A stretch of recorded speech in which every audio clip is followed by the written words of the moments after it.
If you've been doing virtual production in a game engine such as Unity or Unreal, you know that shifting to Blender can be a problem given the way the camera works. So here's a simple way to improve your camera movement for creating your animations inside of Blender. I've imported a character from Character Creator 4 and I applied a walk animation to the character, but I want some more dynamic camera movement. Now, as you know, if you've ever worked with the camera before inside of Unity, it is a pain to move it around and get your shots. Of course, we should be using multiple cameras, but for this quick demo, we're just going to use the one camera. So I have one camera selected, and I want to use it within my shot. So let's jump back here to frame 1, and I've got my camera selected. I'm going to go to View, Navigation, and then either fly or walk. I prefer the walk tool set.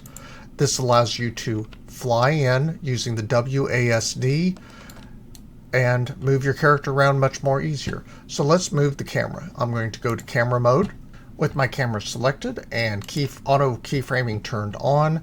I'm in camera mode. We could go to view, navigate again, or I can just hit shift accent, and now I'm in fly mode. I can move and get my establishing shot set up. There, hit the left mouse button, and we've got our first keyframe. Let's jump to forward 30 frames. Shift accent again. Let's get a look from the side.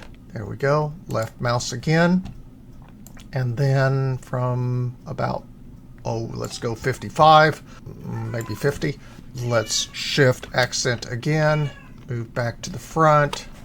Again, WASD keys to do all of this, and then we can slowly move in, left mouse button, over the next few seconds to focus on her face. Shift accent.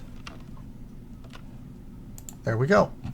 And now we have some basic camera movement. This gives the basics of how to do that. So you can use the fly or walk navigation tool, and it works very similar to what you're used to in a game engine. And let's take a look at the final render.